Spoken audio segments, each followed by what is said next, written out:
मंडळी, आज मी तुमच्यासोबत मुळ्याची बेसन पीठ पिरून छान अशी भाजी दाखवणार आहे।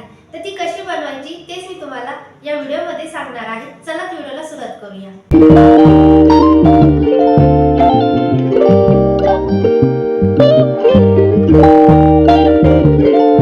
इथे मी 4 कवळी मुळी घेतलेली आहे। मित्रांनो, मुळे घेताना जाडसर घेऊ नका, थोडीशी कवळी घ्यायची आहे, कारण की कवळ्या मुळ्यांमध्ये ती पौष्टिकता असते आणि भाजी छान अशी होते आणि खूप चविष्ट ही भाजी लागते, त्यामुळे कवळे मुळे घ्यायचे आहे। आता कढईमध्ये मी 2 पळी तेल घातलेलं आहे। येथे मी 1 चमचा भरून मोहरी ॲड करणार आहे। मोहरी छान तडतडू द्यायची। त्यानंतर 2 पातीचे कांदे घ्यायचे आहे, 7 ते 8 लसणाच्या पाकळ्या आणि 1 हिरवी मिरची घ्यायची आहे। आता येथे लसूण छान असा तेलामध्ये होऊ द्यायचा आहे। त्यानंतर हिरवी मिरची ॲड करायची आहे आणि जो पातीचा कांदा आपण चिरून ठेवलेला आहे तो ॲड करायचा आहे। एक महत्त्वपूर्ण टिप तुमच्यासाठी, येथे आपल्याला पातीचा कांदा घ्यायचा आहे आणि मुळी ही कवळी बघून घ्यायची आहे, जेणेकरून आपली भाजीची चव आहे ना खूप छान लागते। तर अशा पद्धतीने आपली फोडणी इथे दिली गेलेली आहे। 1 चमचा हळद घालायची आहे आणि यामध्ये आता व्यवस्थित असं मिक्स करायचं आहे। फोडणीमध्ये किसलेला मुळा ॲड करायचा आहे। मित्रांनो, मुळासुद्धा मी थोडासा जाडसर किसून घेतलेला आहे, बारीक येथे आपल्याला किसायचा नाही आहे, लक्षात घ्या। आता व्यवस्थित पद्धतीने येथे मिक्स करून घ्यायचं आहे। मुळ्याची भाजी अगदी साधी आणि सिंपल आहे, पण चवीला एवढी भन्नाट होणार आहे की मी तुम्हाला शब्दात सांगू शकत नाही। एक साधी आणि सिंपल भाजी आहे, पण त्याच्यामध्ये जर पातीचा कांदा आणि कवळी जर मुळी घेतली तर ही साधी भाजीसुद्धा खूप चविष्ट लागते। तर व्यवस्थित असं मिक्स केल्यानंतर यामध्ये चवीपुरतं मीठ घालायचं आहे।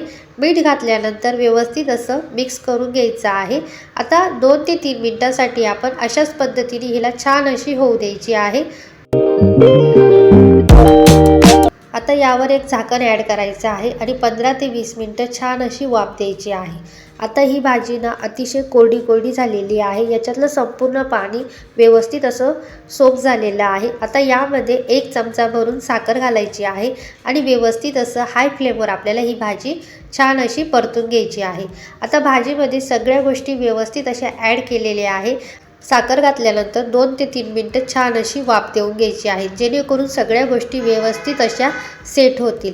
आता ही भाजी ना पूर्णतः व्यवस्थित अशी झालेली आहे। आता या भाजीला एक नेक्स्ट लेवलला न्यायचं आहे, जेणेकरून भाजीची चव खूप भन्नाट लागणार आहे।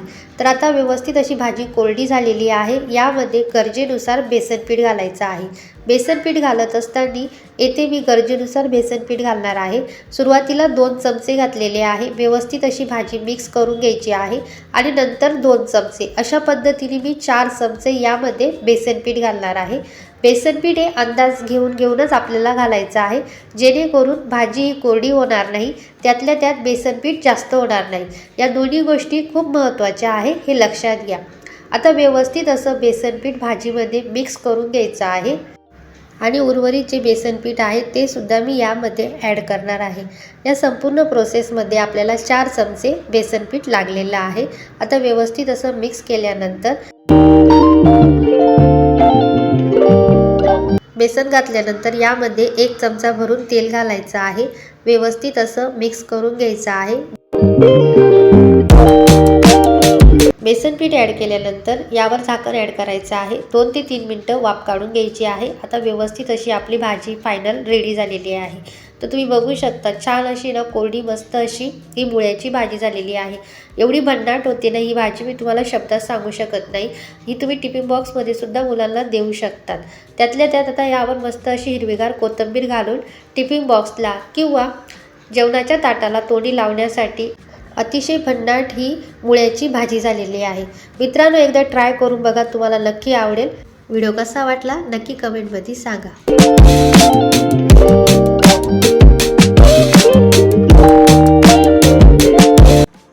तुम्हाला जर हा व्हिडिओ आवडला असेल तर लाईक करा, शेअर करा, कमेंट करा। चॅनलवरती जर नवीन असाल तर सबस्क्राईब करायला विसरू नका। भेटूया एका नवीन व्हिडिओमध्ये, तोपर्यंत मस्त राहा, स्वस्त राहा आणि खात राहा। धन्यवाद। रामकृष्ण हरी।